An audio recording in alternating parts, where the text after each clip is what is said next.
TV Crazy Man here. In this video, I've collected goofs, awesome facts, and some hilarious bloopers from the golden age of movies from the 1930s up until the 1960s, when the greatest special effect was the actors themselves.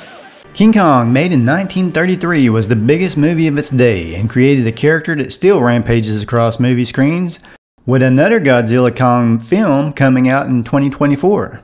Believe it or not, King Kong grossed a whopping $90,000 in its opening weekend in 1933. But that was the biggest opening ever at the time. Ticket prices were about 15 cents a piece. Now imagine going to the theater today at that price. Here's a couple of fun goofs you may have missed on this classic monster movie. In the horrific scene where Kong shakes the sailors off the giant log, notice that one of the sailors seems to fall twice.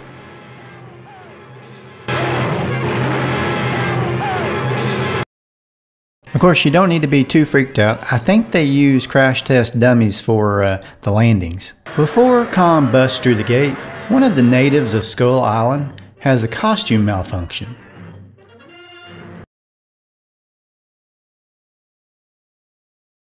When Kong escapes in New York City, he keeps one of the steel cuffs on his right wrist. As we go through to the end of the movie, the cuff disappears, reappears, and then disappears again. Kong's size changes throughout the course of the film, on purpose actually.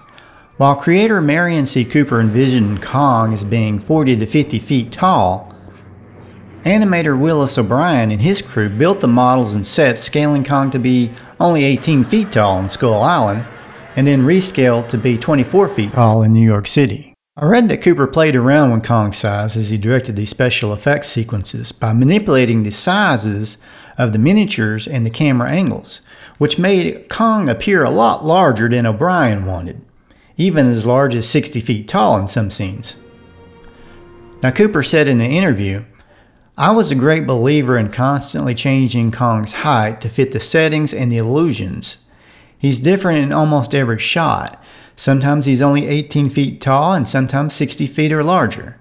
This of course broke every rule that O'Brien and his animators had ever worked with, but I felt confident that if the scenes moved with excitement and beauty, the audience would accept any height that fitted into the scene.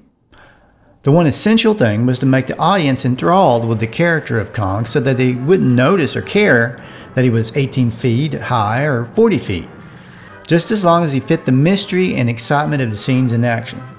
So what do you think? Does that make sense, or should he have made Kong one size throughout the entire movie? Let's continue through the 1930s and 40s with Three Stooges goofs from the curly era of movie shorts. We're not ordinary people. We're morons. Yeah, believe it or not, the Three Stooges actually had their own stuntmen. And sometimes you can tell. So keep your eye on Curly's head, because something is weird when he falls from the chair. Yeah, I'm pretty sure that's a stuntman wearing a bald cap.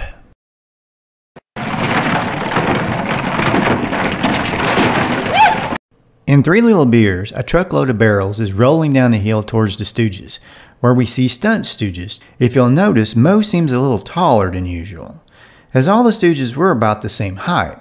With all the crazy stuff the Stooges did do, it amazes me that they occasionally did use stuntmen. You almost think of these guys as superhuman in their ability to take just about anything.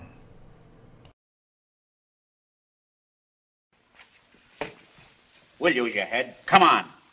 1, 2, 3. In the Stooges short, Three Dumb Clucks, there is definitely some weird stuff going on. Nothing out of ordinary at first, but then Curly suddenly grows hair. 1, 2. You unlock this door with the key of imagination.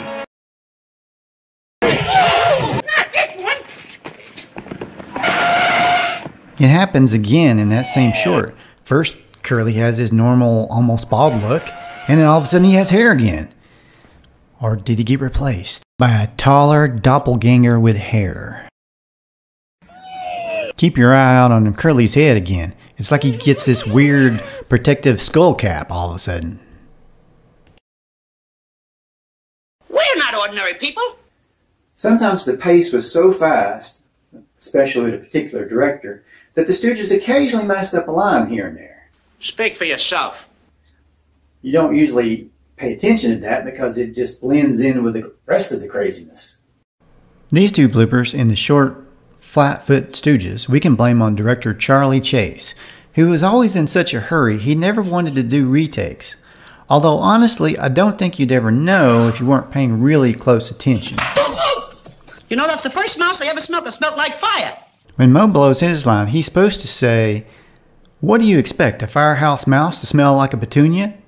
Now try saying that 5 times fast. What did you expect a firehouse mouse to smell like? A petunia?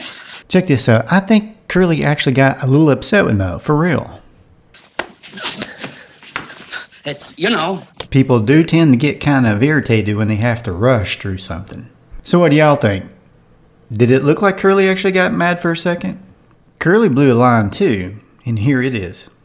No, the horses fall on the harness. The harness fall on the horses. Mm-hmm. And Cactus makes perfect. Curly hits the actor's hat with the eye poke. Obviously, of course, the trick was to miss the eyes and hit the forehead, but this was way off. Now, as funny as the Stooges were, it stands to reason that a lot of people lost control.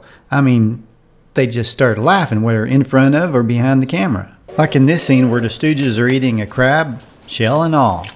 The actress just can't help herself. She cracks up.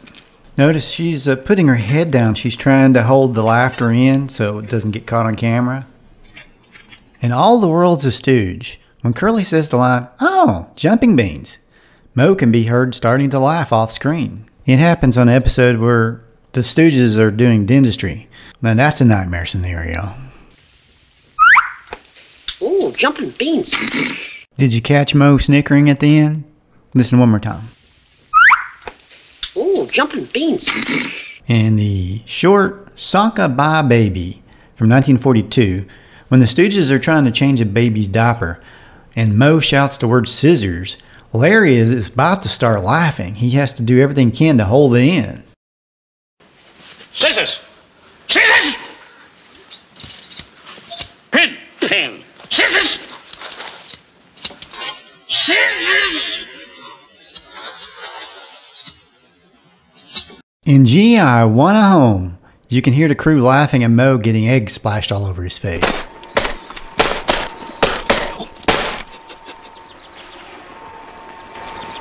Well, that's that. In Disorder in the Court, when Curly tries to catch a parrot, of course the bird turns into a fake bird, but I guess that's part of the fun. Anyway, Curly takes a hammer and missing the bird hits the first row of the jury, knocking them out, but not the second row, because Mo comes in and stops him. Moments later, though, the back row is completely knocked out. Somewhere there may be footage where Curly actually knocked out all the members of the jury, but we may never see it. In A Pain in the Pool Man, back in 1936, when a monkey pulls the emergency brake cord in the train car, everyone falls to the floor except the conductor and the guy behind him, who suddenly appear, having not been fazed at all by the sudden stop. Now in the short Wee Wee Monsieur, back in 1938, when Curly jumps out of an apartment window, he clearly lands on the sidewalk and not on melons that appear stuck to his feet a moment later, as if he had landed on them and we just missed it. Sometimes the special effects and props didn't always go the way they could have went. In Movie Maniacs from 1936, when one of Curly's pancakes gets stuck on the ceiling, a crew member's hand can be seen throwing the cake upwards. Isn't it strange that you could watch something a million times and something be right there in front of your face and you miss it? In Back to the Woods, after Curly accidentally throws a bucket of water onto unconscious Indians that want his scalp, he drops the bucket. Suddenly, the bucket has no bottom, as you can see right through it. I'm not sure if this was a goof or a magic trick, actually. I shall. Thank you. This is a good one to file under how did they do that? When a customer eats some super hot pepperinos and is gulping a pint of water, you can see a hose draining the water underneath his right elbow. In Loco Boy Makes Good, Curly has supposedly slid on a bar of soap across the floor, hitting Mo, and then he falls down. The soap stays attached to Curly's foot, though, and it turns out it's actually a piece of wood with 4 wheels attached. Don't Don't you dare hit me in the head. You know I'm not normal. Why? Now, just in case you wondered where Moe's fingers actually land when he does the eye poke. Moe is just so fast you can't tell that he's not poking somebody in the eye.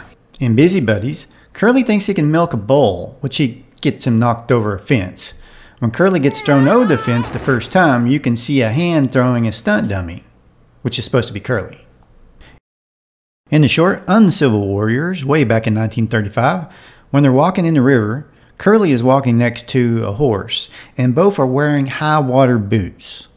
Just before that, they only show their legs, and it's obviously 6 human legs walking in a line. That you're supposed to think belong to a horse and Curly. Is it a goof? Not really. I think it's just the Stooges messing with us. Sometimes the Three Stooges got really hurt because even if they did have stuntmen, they still did a lot of their own stunts. Some really crazy stuff too. According to my research, the Three Stooges were cut by flying glass in one of the mini scenes where the glass door slams and breaks in the short Men in Black from 1934. I read that in the short Horse's Collars from 1935, Moe accidentally pokes Curly in the eyes for real, but with closer inspection it appears as he only got one eye on the edge. Probably still didn't feel very good though. Moe Howard broke several ribs performing his own stunt in this scene from Pardon My Scotch in 1935. The scene was re-edited and used in another short as well.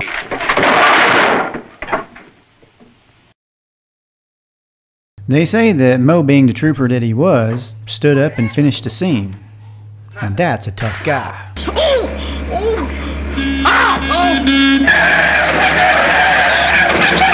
Are you gonna drive or am I gonna drive? All right, you drive. Go ahead. In the short False Alarms, when Moe is helping a woman out of the car trunk after the Stooges' accident, she accidentally kicks the actress behind her in the jaw. In the short Three Dumb Clucks, Curly was injured in the scene where 2 henchmen pushed him down an elevator shaft. Supposedly he landed head first and his scalp was opened up. A studio physician stitched up the injury. Now you can tell there is something weird with Curly's head in the scene where he's changing hats. It looks like he's got some sort of patch on his head that's supposed to look like hair. During filming of A Gem of a Jam in 1943, when the gurney that Curly was lying on was being tilted, it tilted too far, causing Curly to bang his head on the edge of a windowsill. His head got a gash in it, requiring 9 stitches. Curly went back to work immediately afterwards. Well, always remember when you watch a Three Stooges short, be on the lookout for curly clones with ball caps on. I can't help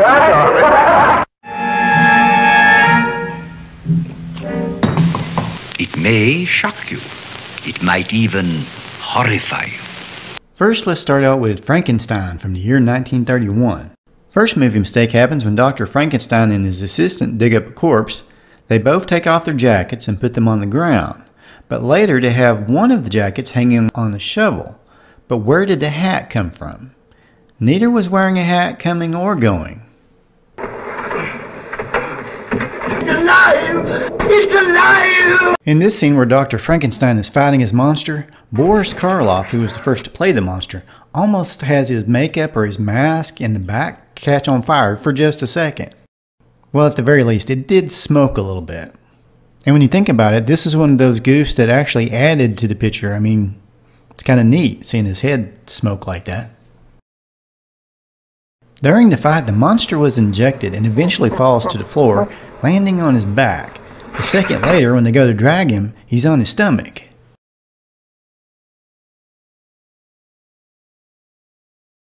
Huge streaks are visible across the backdrop of a clouded sky during the chase at the end of the film. It kind of looks like the sky itself is wrinkled, or maybe it's weeping. And now let's jump ahead to 1935 with The Bride of Frankenstein. On this one, I want to debunk a goof that a lot of people will fuss at you for, but they would be wrong in doing so. You see, a lot of people think it's incorrect to refer to the monster as Frankenstein, the same name as his creator. In the prologue of The Bride of Frankenstein, Lord Byron states that the monster's name is Frankenstein. You believe that bland and lovely brow conceived of Frankenstein? A monster created from cadavers out of rifled graves? Besides, the name of the movie is Bride of Frankenstein, meaning the monster's bride, not the doctor's bride, as the movie is all about finding a mate for the monster. Next question about the monster's bride. How does all that hair fit under those bandages? I mean, that's a lot of hair to go from this to this. Henry, yes, I'm safe. But oh, Henry, how long? Come for me. I'm a kid. Elizabeth? In the movie, Elizabeth is captured. She's talking to Henry Frankenstein on the phone. You can see her hand slip out of the ropes real quick like and back in. It's a wonder they didn't retake that shot. It's really noticeable. She's alive. He's alive! Frankenstein the monster rolls a super large and presumably heavy boulder off a cliff onto the mob that is chasing him. But if you look closely into the chaos, one of the members of the mob has super strength, as well as they seem to be able to push the giant rock away almost without effort. Believe it or not. The monster chases this guy named Carl to the roof, and when they get there, they appear to be ghosts. When the monster decides to throw Carl off, Carl appears to have gotten scared stiff. You might say so much that he almost looks like a dummy. Now Frankenstein was not worried as he did the "he's safe" sign. He's safe. Why is everybody around here so sensitive? Anyway, not meaning any disrespect to these classic movies, just throwing in a little sense of humor. Just a little. Very little. Let's take a look at another one of my favorite monsters, the Wolfman from 1941. You might think that silver bullets were the only weakness of the Wolfman, but he also seemed to have issues with hair and wardrobe. When Talbot starts to transform for the first time, he's only wearing a tank top and the pants he wore with his suit. Somehow, after his transformation into the Wolfman, he's wearing a dark, long-sleeve shirt and matching pants. Then the next day when he turns back, he's still wearing the same clothes he had on as the Wolfman. It doesn't seem likely he thought to change out of the tank top as the Wolfman. Lon Chaney Jr., who played the Wolfman, also took his turn as the Frankenstein monster in the movie The Ghost of Frankenstein, and on TV on an episode of Tales of Tomorrow in 1952. That series was filmed live, which led to a major blooper. For most of the episode, Chaney didn't realize the show was being filmed live and thought it was just a rehearsal. So not wanting to waste set pieces, he carefully set down pieces of furniture that he was supposed to smash, which of course was not very monstrous of him. Seems like back in the early days of television, there was so much more that could go wrong.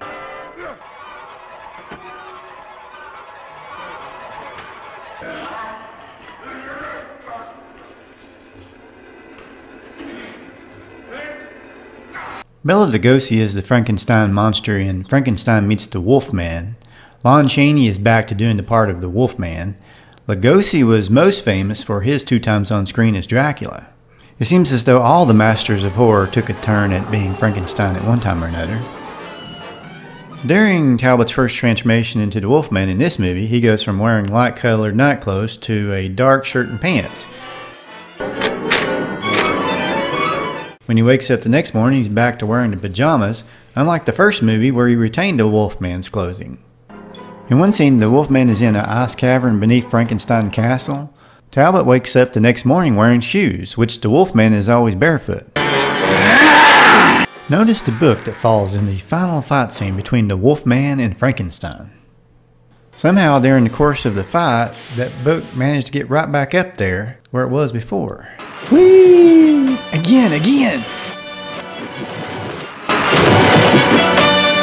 Sorry about that. That was my favorite part when I was a kid. When the Wolfman and Frankenstein are rolling around on the ground, you can see that the Wolfman is just wearing gloves. On The House of Frankenstein, 1944, former Frankenstein Boris Karloff plays Dr. Gustav, John Carradine is Dracula, he went on to play Herman Munster's boss, and Glenn Strange is the Frankenstein monster. With his 6'5" tall height, he was perfect as the monster. In this scene, Dracula crashes his carriage and loses half of his mustache. I wonder why he didn't turn into a bat and fly away. When Talbot transforms into the Wolfman for the final time, his makeup, is really awesome. Except one thing, they forgot his hands.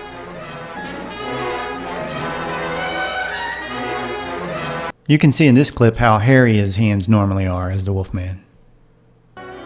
Talbot is in the ice cave again, but this time he wakes up with no shoes on, as you would expect, but as he continues walking, he suddenly has shoes on.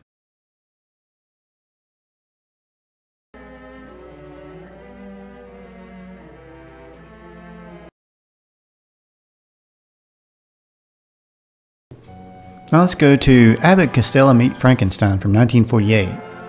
Bela Lugosi is back as Dracula, and this was his second time as Dracula.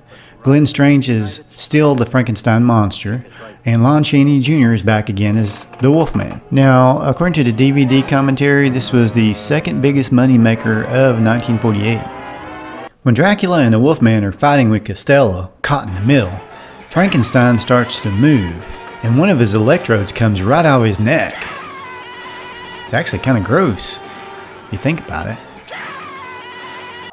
All right, camera.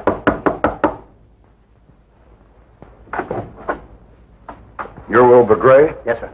Then you must be Chick Young. Yeah? I've been looking all over town for you. My name's Talbot. Well, you didn't have to look far. We were in jail. Yeah, I know all about that.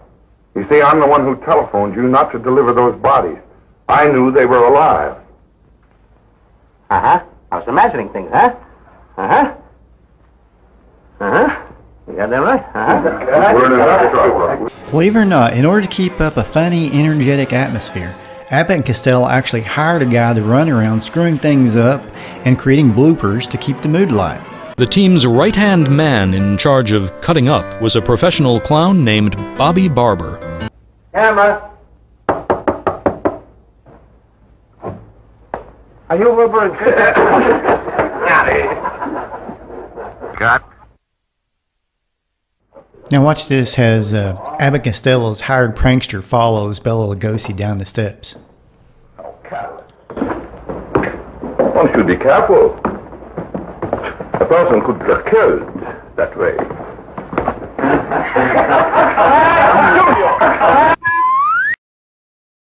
All right, here we go. All right, camera. Of course not. Silly boy.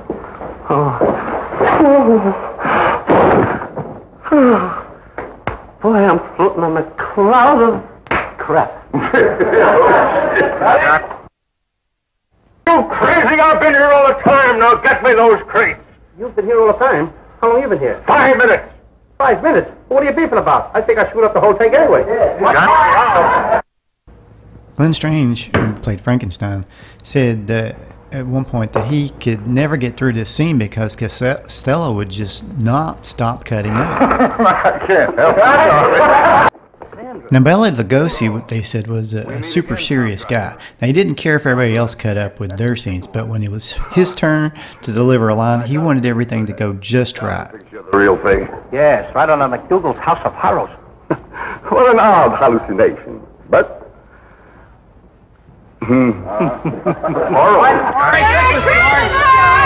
It's a Wonderful Life is a Christmas classic for the big dreamers of the world like George Bailey, who've run into discouraging times, and haven't we all at various points in our lives.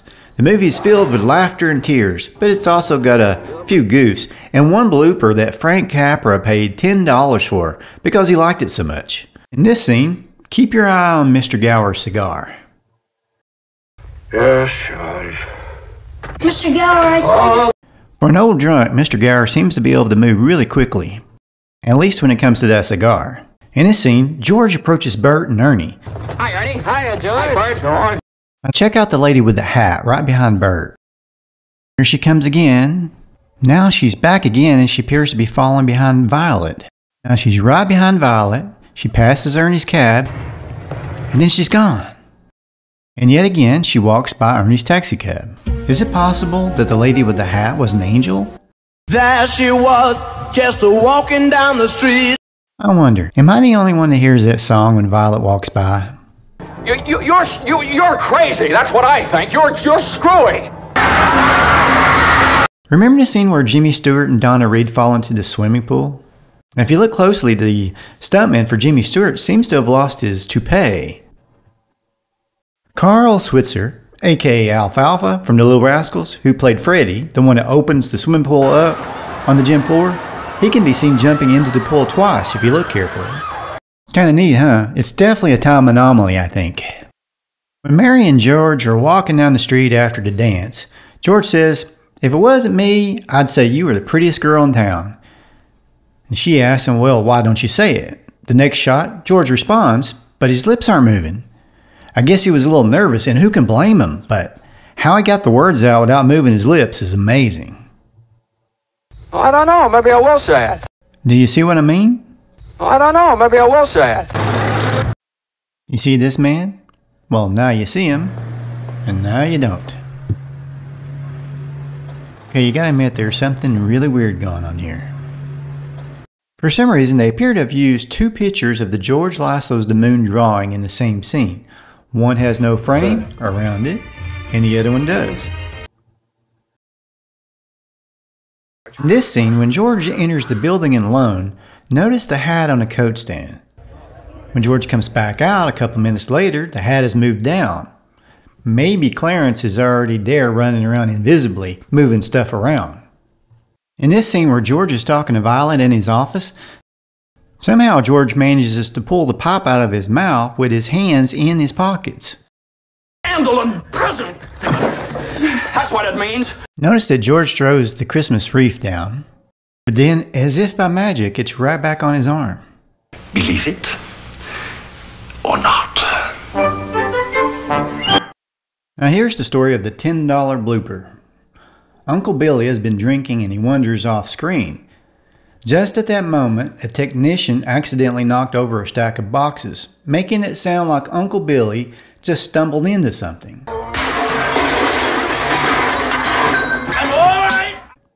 The technician, expecting to be fired, was surprised when Capper gave him a $10 bonus for adding to the scene. And it's true, this blooper really did fit in perfectly with the scene. Who knows? Maybe Clarence had something to do with it too. You know, that must have been some snowstorm. When George crashes into a tree, you can see there's not a lot of snow actually sticking to the car.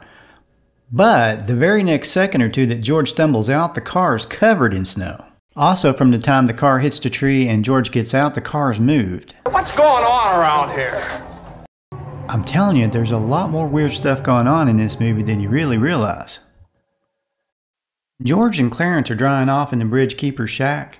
The postcard hanging by the thermometer keeps appearing and reappearing, and the one under the window keeps moving around. The postcard under the thermometer is gone here. That one's moved from the last shot. Now one is back and the other one's moved. I'm telling you, it's really spooky. Very funny. Look, little fella, why you go off and haunt somebody else? In this scene, George and Clarence swap sides as they're thrown out of Nick's. Now, straighten me out here. Look, I got some bad liquor or something. Listen. First, the guy in the white shirt is directly behind George, but then it switches and he's directly behind Clarence, as Clarence and George mysteriously change places. And now, some amazing trivia facts from It's a Wonderful Life. You're worth more dead than alive. Mr. Potter, the movie's villain, played by Lionel Barrymore, never got punished. Frank Capra stated that he got more letters about this one thing from the movie than anything else. The 1946 production code of the Motion Picture Association of America banned words from the movie that were in the original script that might surprise you. Phrases like, nuts to you, impotent, dang, even the word lousy, and you couldn't call someone a jerk. This according to Happy Days' Tom Bosley on the special features, at least on my copy, of It's a Wonderful Life from the early 2000s. The film's fictitious town, Bedford Falls, was built on the RKO Ranch and was one of the longest sets ever constructed. The main street was 3 city blocks. It had 75 stores and buildings, a bank, post office, and a library. It covered a total of 4 acres. 20 full-grown oak trees were even transplanted to the set. Capra needed something different from what was normally used for snow at the time, which was crunchy cornflakes that made so much noise it interfered with recording dialogue. The special effects department came up with something quieter. They blanketed Bedford Falls with 3,000 tons of shaved ice, 300 tons of gypsum, 300 tons of plaster, and 6,000 gallons of a special mixture of something called foamite, soap, and water, which won an Academy Award for the new movie Snow they made. If you're like me growing up watching this movie, you probably could almost feel the chill of the wintry air. But in reality, they filmed this movie during a record-breaking heat wave in the summer of 1946. Capra even sent everyone home one day because it was too hot to work. Uncle Billy's Pet the Raven, played by Jimmy the Raven, was in all of Capra's movies after the film You Can't Take It With You. It's a Wonderful Life was not a huge hit at first, and it didn't become popular until it went into the public domain by a clerical error in 1974, which meant TV stations were overjoyed to play it constantly during the Christmas season for free. The movie eventually became a popular, beloved classic decades after it was first released. However, at some point it seems that the copyright was regained based on the idea that they still owned the copyright on the original script. So, you don't see the movie ran on TV more than a couple of times a year now. Now let's continue into the 1940s with the Three Stooges in the Shemp era.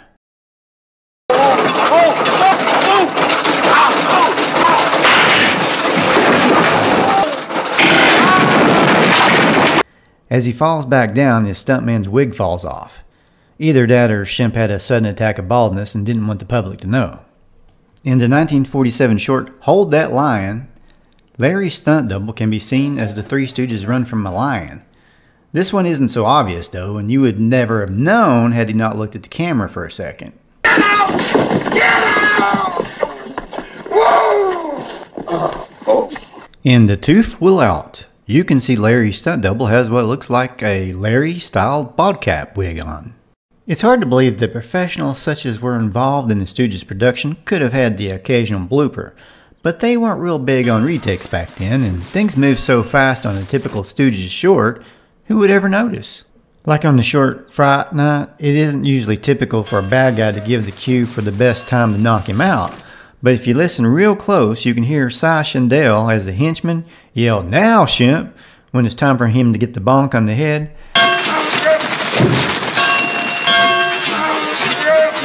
Is he or that, or he's saying, "Oh, well, never mind." I sure hope that was a rubber axe.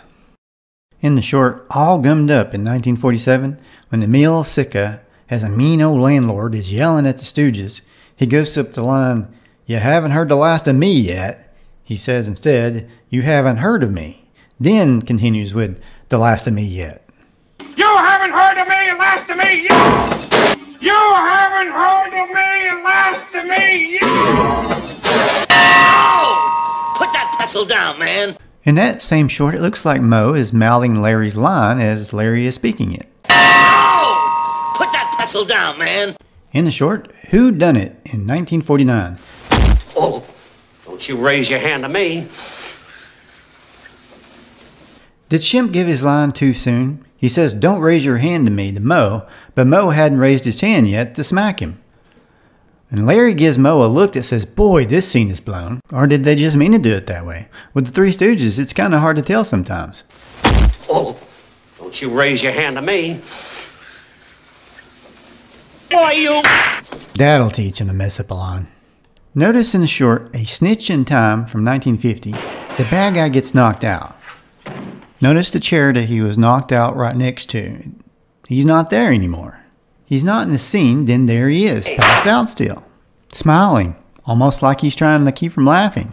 People don't usually move when they're knocked out. Editing goofs are up next.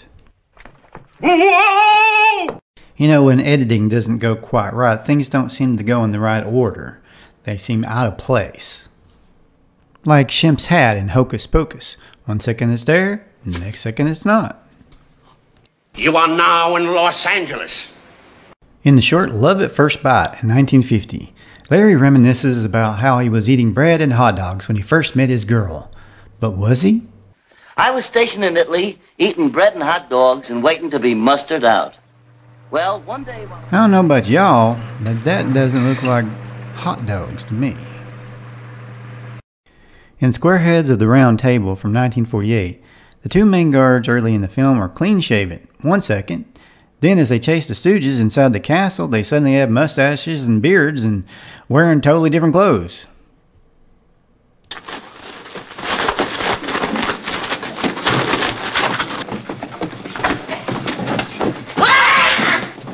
In the short, The Ghost Talks from 1949, when Shemp hits the wall and he loosens the shield from above him, causing it to fall, it's a different shield that actually hits his head. The Three Stooges had some goofy effects and props sometimes, but they would flash by so fast you would hardly notice them, and if you did, it would just make you laugh harder. Check out this dummy from Goof on the Roof from 1953. You imbecile, leave that alone and come down here! How do you like that guy, huh? They sped up the film so it would look more convincing. If they hadn't, it would really look bad.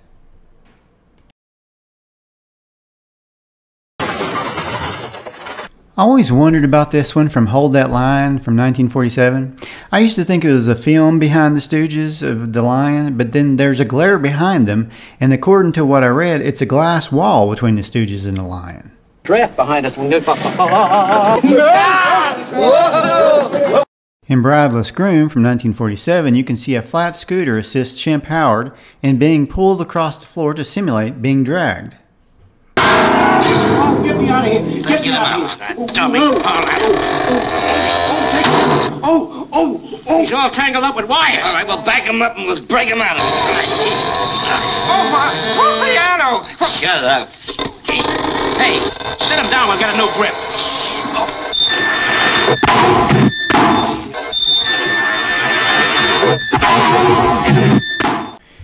In Fiddler's Tree from 1948, the Stooges try to shoe a mule, and they get kicked over a balcony. What? But it actually kind of looks like they just sort of ran and threw themselves over the balcony. I wonder if it was the Three Stooges that created the concept of the crash test dummy. Check out this from Malice in the Palace. There is something weird trying to shoo the cat away. I read that this is a finger trying to get the cat to get out of the scene, but I can't see like where the arm and the hand is and everything. This is just weird. Well, if your cat has ever screamed for no apparent reason, this could have something to do with it. I'm just saying. Well, thanks in part, of course, to high-def video, we can see how they did one effect from Dunked in the Deep from 1949. See the string that apparently has something to do with Shemp's amazing bow tie?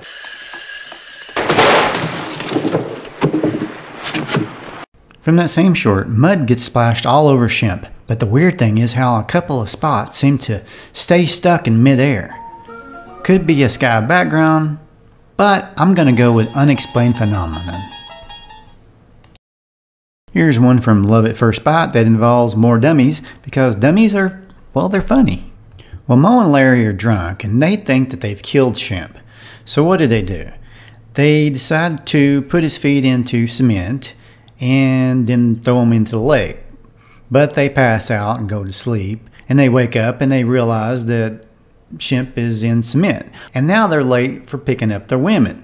So what do? Well, naturally the logical thing to do is to pull out the dynamite. Of course, this means it's time for the crash test dummies. Which makes it all the more hilarious. In a snitch in time, Shemp throws glue in Moe's eye. Or does he? Must be the hump. Let's slow that down a bit, shall we? Must be the hump. Did you catch that? It's obviously a speedster playing a prank on Moe. You can just barely see the hand, it's so fast. Captain Marvel was the most popular superhero of the 1940s, outselling even Superman. So if this doesn't hurt Captain Marvel, and this is no big deal for Captain Marvel, then how does Captain Marvel get knocked down by nothing more than a chair. Why doesn't that guy answer? Tell me the secret, and Miss Wallace goes free. Well? There is one thing that definitely bugged me, is that Billy Batson was always getting gagged so he couldn't say Shazam, even when other people were captured and they weren't gagged. It just didn't make any sense. Tell me the secret, and Miss Wallace goes free. Well? Well, good luck getting an answer out of him. And this goof happened really quickly. It'd be very easy to miss. It looks like Captain Marvel has actually lost his balance, which a super powerful superhero like that probably wouldn't do in real life. Well, if superheroes were real. Now let's take a quick look at some Superman movie serial goofs. In Chapter 11, Jimmy Olsen hides from crooks in a wooden box on a truck. And at the end of the chapter, 2 crooks come out and fill the box full of lead. In Chapter 12, it's actually Superman that's in the box. But now it's only 1 crook firing into the box instead of 2.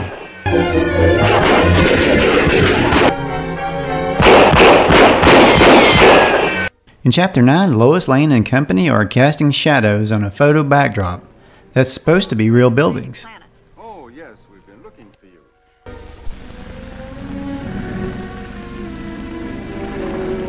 Also in Chapter 9, it appears that Clark is using his X-ray vision to see through a man's disguise in a photo. Obviously, if this is what they are going for, that would be impossible, as photos only capture what's on the surface, not what's underneath. Although, in all fairness, maybe this was meant as some sort of super deductive ability, rather than the use of X-ray vision. Now, some Batman movie serial goofs. In this scene from the first serial, Batman loses his cape in the middle of a fight. Then they cut back to Alfred, who's waiting in the, the Batmobile. No problem with secret identities there. Then they switch back to Batman, who's got his cape back on. Perhaps Batman called for a timeout so he could put his cape back on. I don't know. Well, that's most unusual. In this scene from the second serial, Alfred sees the bat signal in the sky. He informs Robin, who is already in the Batcave in costume. Yes? The bat signal is on. Alfred then escorts Vicky Vale out of the house, and Bruce rushes back down into the Batcave, where for some reason, Robin has decided to get back into his civilian clothes. I guess so he can change again. Here's another goof from the first serial. At the end of Chapter 4, Batman blows a hole in the roof of an armored car. But when it goes over the cliff moments later, the hole is gone. Somebody took our car. Well, I just saw it going down the street with nobody driving it. In the second serial, an invisible man steals a car, but is strangely visible right before crashing. Quick reminder, please don't forget to subscribe. In Chapter 3 of the second serial, the evil wizard uses this machine to zap Batman from afar, creating the first instance of the Batusi. In Chapter 7, when Batman is trapped in a room filled with gas, he pulls out a humongous torch that couldn't possibly fit in his utility belt. I don't get it. Released in 1956, Earth vs. the Flying Saucers is best known for its stop-motion special effects created by Ray Harryhausen, resulting in amazing UFO flying scenes. In case you were wondering, originally the film was in black and white, but it's now available in color on DVD. In fact, Harryhausen himself said they likely would have filmed it in color to start with if it hadn't been for the tight budget they had. Shots of Harryhausen's UFOs showed up in other productions like Orson Welles' F for Fake and, believe it or not, even on a Three Stooges short. I must be seeing things. That can't be a real spaceship. Do not be afraid. The top had go in one direction. Each frame of film you had to move it 1/4 of an inch or so. And then the bottom would go in the opposite direction. And you move it each frame. You hear something? Hear what? You know what the sound was? I don't hear. Shh, listen. Sewage. Going through the Redondo I keep sewage. thinking I'd hear it out my own. So that's what a UFO sounds like. Does this shot look familiar to you? To save a little time and money, they took a shot from War of the Worlds from 1953. By slowing it down, we can see that the building that the flying saucer zaps with its ray gun is not the building that actually explodes. The Los Angeles City Hall building was destroyed in miniature form on the War of the Worlds. It has been used on many TV shows and movies, including as the Daily Planet building on the Adventures of Superman TV series of the 1950s. There's a goof on Earth vs. the Flying Saucers that I hesitate to call a goof. It's actually a fly that ends up in just one frame of the film. Now, I read about this, and according to IMDb, they say it must have landed on the plate during composition of the effect shot. Now, if it made it on more than one frame, it would look like a giant fly was coming after the soldiers, which would have been kind of neat. Believe it. Or not. Now, this is the only effect in the movie that kind of stands out as bad, maybe unnecessary. The actors appear to be running on a treadmill. And I'm not saying that it ruins the movie or anything, it's just one scene, but it's kind of a curious way to handle this scene. I guess it must have been the quickest or easiest way to film it, I suppose. The War of the Worlds was the biggest hit of 1953. Modern viewers often complain that the wires used to suspend the Martian ships are plainly visible throughout the film. According to what I researched and read, the film was originally shot in 3-strip Technicolor with prints made using a dye transfer process that resulted in very saturated colors, but with a slight reduction in overall resolution. This reduction in resolution fuzzed out the wires in the original prints, making them invisible. So in 1953, when moviegoers first saw the War of the Worlds on the big screen, they never saw any wires. But later on in the 1960s, they used Eastman color prints, which yielded sharper images of the movie, but also had the side effect of making the wires visible. In 2018, when the movie was restored digitally, they softened the image enough to hide the lines once more. So technically there was a goof, but it happened after the movie had been out for a few years, not during the original production, as it was the practice back then not to spend money hiding things that wouldn't be seen anyway at the time.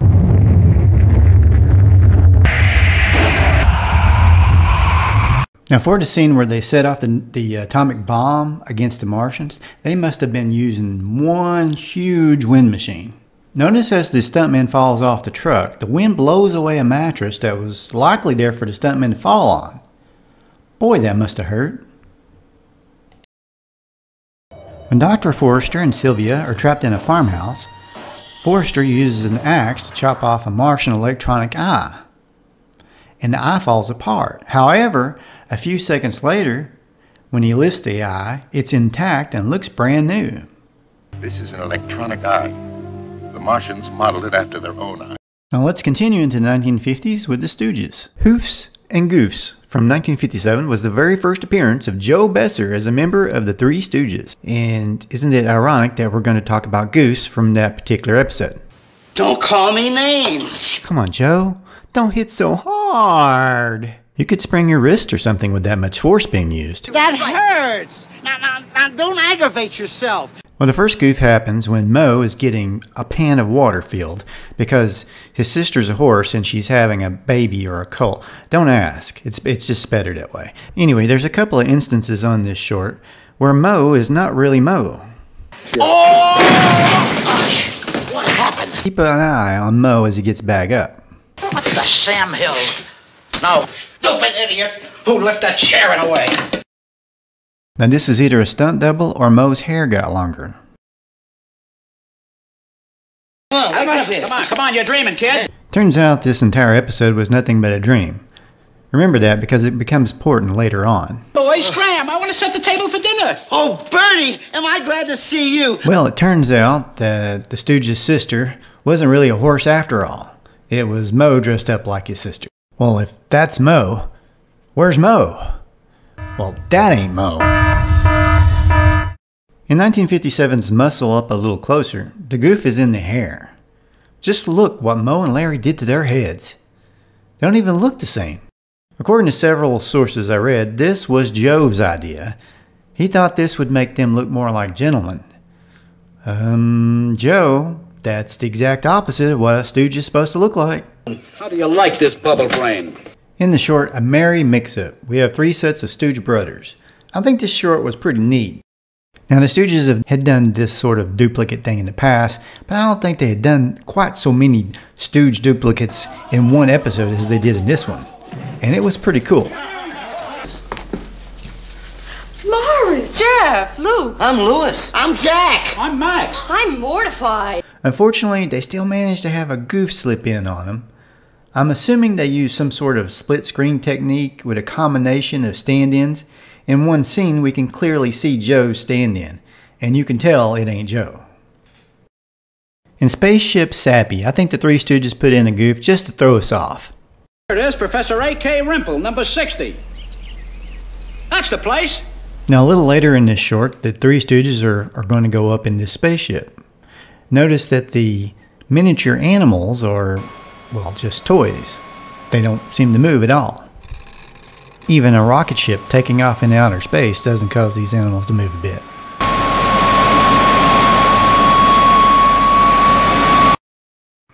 More than likely this was an intentional joke, but I put it in here just in case.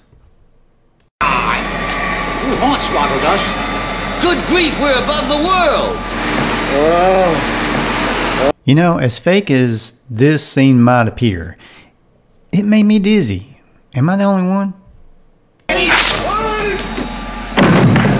Well, the entire short, Horsing Around, is a goof, technically, because it's a sequel to the short Hooves and Goose, which was supposed to have all been a dream. So none of it happened. Sleep, I don't mean maybe. It's one of those things that kind of blows your mind, isn't it? Rusty Romeo's, because it was a remake of a Shemp short, Corny Casanovas, it created a small goof in continuity. Notice 1 second it appears Larry and Moe are fighting next to a picture of Shemp, then the picture becomes one of Joe Besser. In Quiz Whiz, some bad guys throw some knives at the Stooges. Keep your eye on the knife when Moe's hair rises out of fright. Oh! Now, was that knife as scared as Moe was, or is there something else going on here? Probably whatever wind machine was used to make Moe's hair stand up also made the knife wobble back and forth. You'll be glad to know that the bad guys did get it in the end. In the short Sappy Bullfighters from 1959, the end bullfight scene has parts from What's the Matador from 1942, which featured Curly. You can still hear Curly yelling where it's supposed to be Joe. This was taken from What's the Matador and used for Sappy Bullfighters. That's actually Curly. And that is a dummy that doesn't look like either Joe or Curly. And that's Joe riding on something, I'm not sure what, but it's definitely not a bull.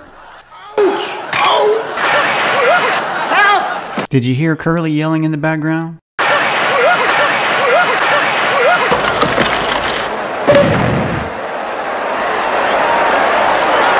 And Joe wins by way of knockout.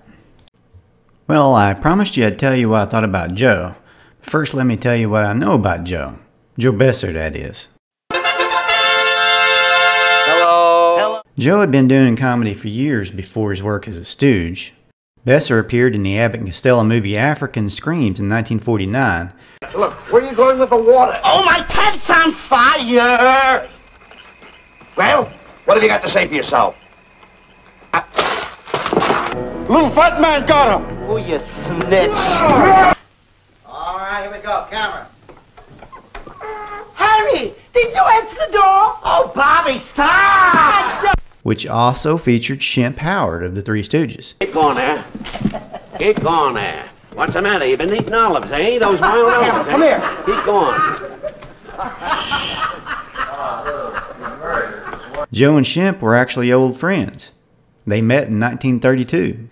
He became a regular on the Abbott and Costello TV show before his days as a stooge. Your face. Ow! Over. Give it to you. Gave you a warning signal. You're a dangerous pedestrian, that's what you are.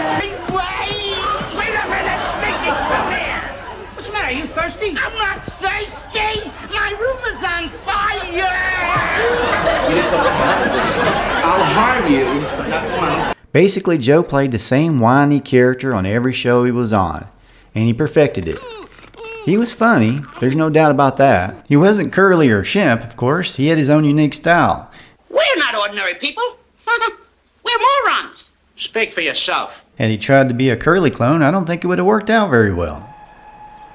You know, Joe Besser later reported that the short Flying Saucer Daffy was his favorite Three Stooges short. Sure. Thanks. Don't ever leave me. We must. Go figure, right?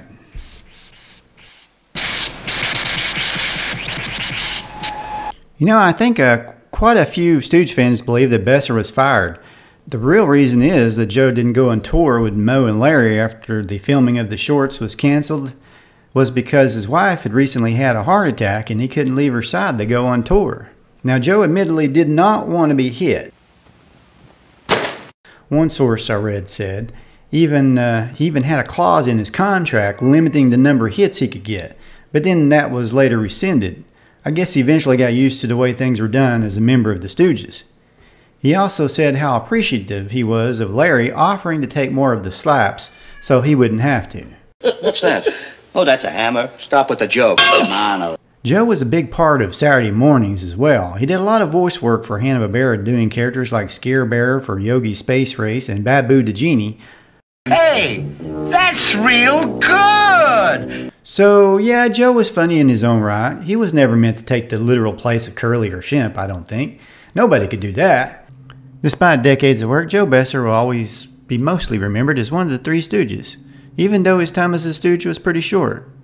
But it was one of the most beautiful 2 years that I could remember in show business. So what do you think of Joe? All in all, he was a regular guy. Definitely not a Rambo or John Wayne, or even a Curly, but a decent Stooge for sure, and if he hadn't done those last Stooge shorts, maybe Moe and Larry would have been out of work. Or maybe they would have gotten Jerry Lewis. Now that would be weird. Or what if Jackie Gleason? Nah, he'd have tried to take over Moe's spot. In the 1959 movie, Have Rocket Will Travel, the Stooges stole their spacesuit costumes from the Twilight Zone episode, Elegy. Back to the ship! Right on back! But that's okay because I think George Lucas stole his design for the land speeder from them. What do you think? Is it possible? Fascinating cultural development. Of course, they sort of wrangled the title of the movie from this guy. Please, Spock, do me a favor, and don't say it's fascinating. Oh no, I kind of thought it was interesting. No. But it is interesting. Anyway, moving right along. I'm caught! Help me, I'm caught! Moe says, "Help me, I'm caught," for no apparent reason here. I'm caught! Help me, I'm caught! It turns out they actually cut this line from later on in the movie. I'm caught! Help me, I'm caught! Go ahead. Now the Three Stooges look like they're about to casually climb down the ladder in the rocket ship, but for some reason you hear Curly's frantic woo! I think Curly Joe's wondering if this place is haunted. One of these days. One of these days, you're going to put my eyes out. On a trivia note, this is one of the last times you'll see the eye poke gag, as moms were complaining that kids were liable to poke somebody's eyes out. So Moe took it out of the act. However, it did come up again on Around the World in a Daze. That's number 21. We don't do that anymore. See? We do number 47, like this. In the movie The Three Stooges Meet Hercules from 1962, the Stooges face a two-headed Cyclops. Afraid of. In this scene, he grabs Moe and lifts him up in the air. Hey! Cut that out! Let go, you double-headed mop! It just lasts for a second, but you can clearly see the Cyclops is lifting a doll of Moe. Okay, I probably shouldn't say doll, I should say action figure of Moe.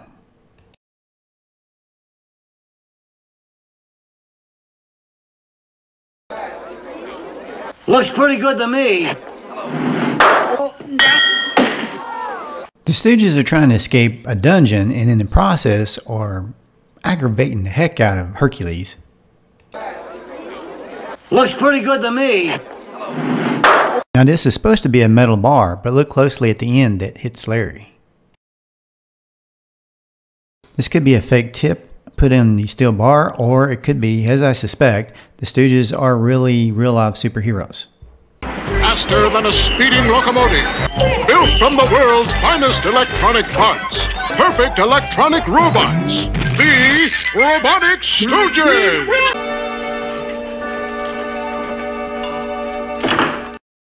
Due to the shadow cast by the guards in this dungeon scene, we can see that the background is actually a painting.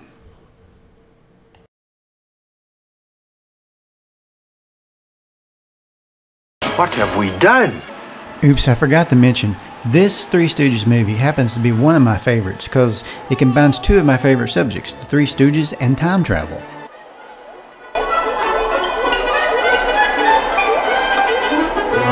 You see, that's how they meet Hercules in the first place.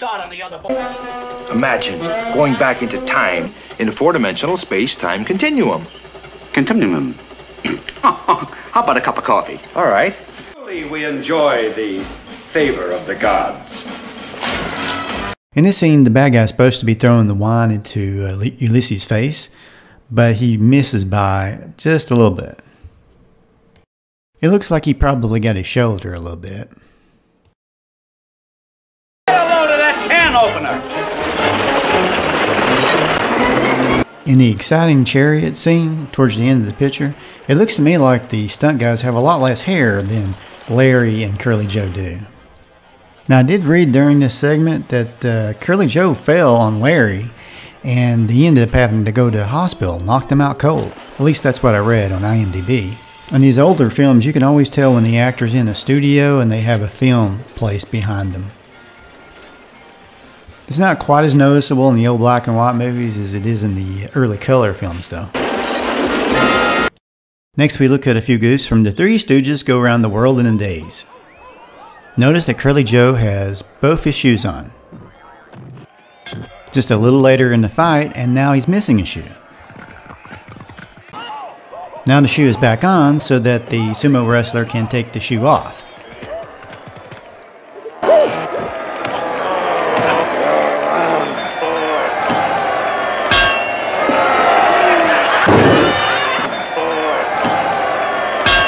What was in that shoe anyway? Hey, that Land Rover, come on! When the Stooges land in London, it seems like Joe went on a crash diet all of a sudden.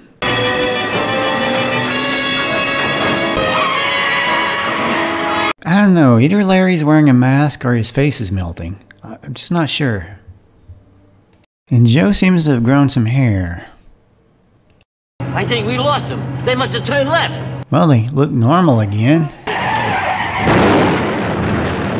Well, for a second, here's the fake Stooges again.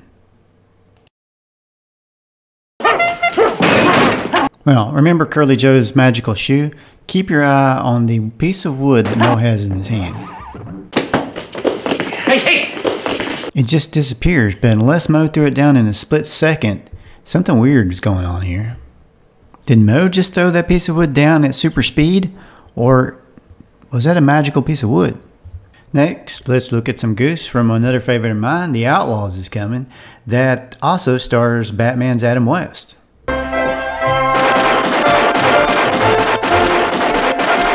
all over the world will look up to you. Your names will live forever. You may even get into TV. In this scene, the Three Stooges try to rehabilitate the greatest outlaws of the Old West. All right then, you want to make up for what you've done? Saddle up and find the cavalry. All right then, you want to make up for what you've done? Okay, there's a little bit of weird editing in this scene. One shot, we have Mo sticking his finger out at the outlaw. Then we switch camera angles and his hands are up in the air. Just a split second later, he's pointing his finger again, and his hand is at his side in the exact same position as it was just a couple of seconds ago. Saddle up and find the cavalry. Keep your eye on Curly Joe's hat. It's up, then they do the close-up, and then it's down again. So in this scene, the bad guys are chasing Batman and the Three Stooges. I mean, Adam West and the Three Stooges.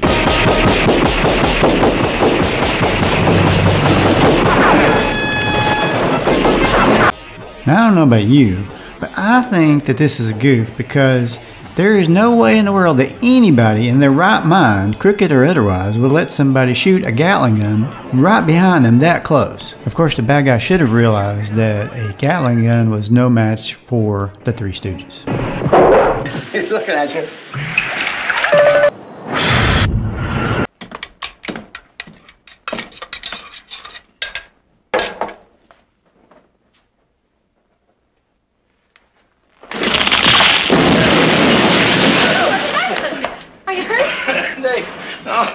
This thing threw me. What is it? Here we are, senor, from soup to nuts.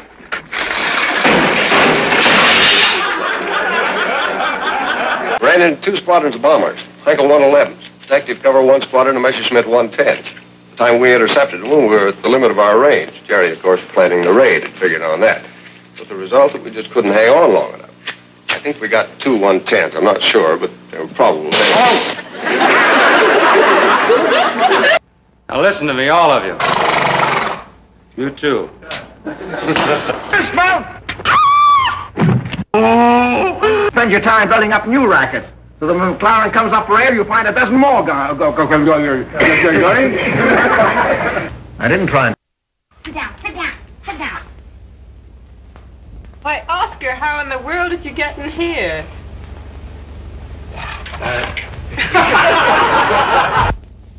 Ice on your wings. It's not so good, Sonny. Not so good.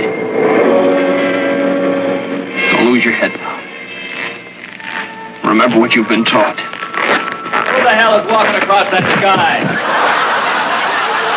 Elizabeth, please, listen to me. Alan's life. It's Alan's. It's Alan's. It's Judith. You look out, you'll break. Why, even the woman you went to after you committed the murder, she'll go against you. She'll sacrifice herself to sacrifice somebody to... All right. No, I've got to read it. And then you've got it. Wait a minute.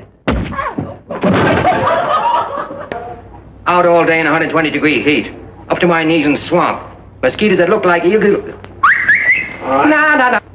Wake up! Excuse me. It's all right.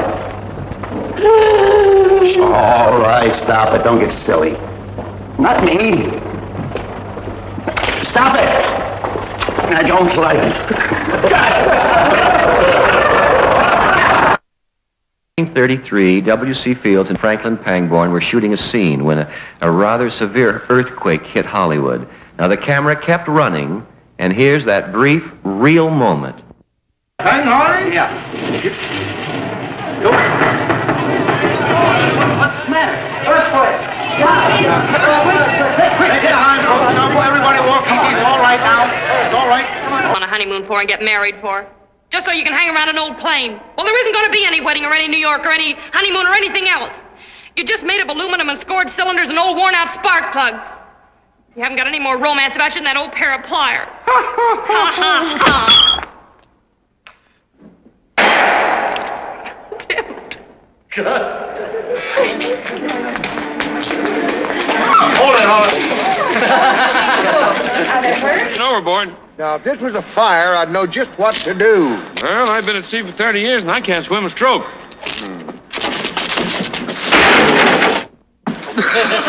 Beautiful, Eddie. Howdy, Pastor. Hi, Alvin. I've been kind of expecting to see you. Yeah. Yeah. I'm right, Tori. Fui.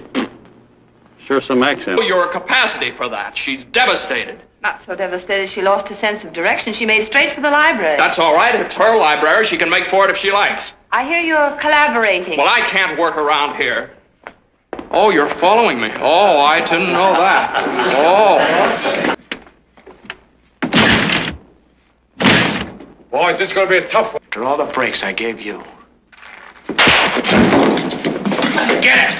Damn it. There it goes. You think that, but you don't know. Come on. Boy, this is going to be a tough one.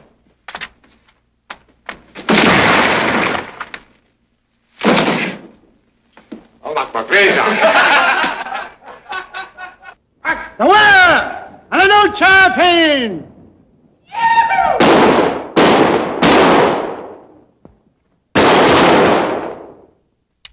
Ho, ho, ho! I'm Wyoming Steve Gibson. It's a lie. I'm Wyoming Steve Gibson.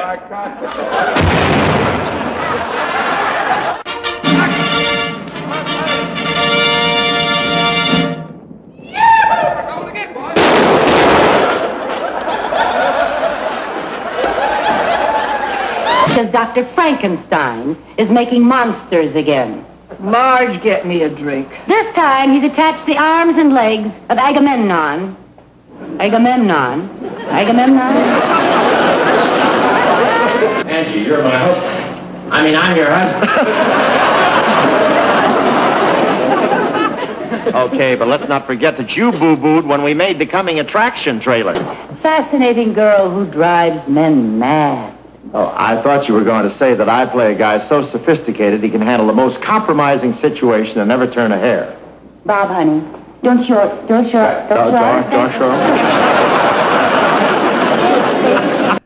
Thanks. Have a good day. Please subscribe if you haven't already. Hit the bell for future notifications. Hit the like because it really helps the video and the channel. Appreciate it, y'all. Y'all have a great day.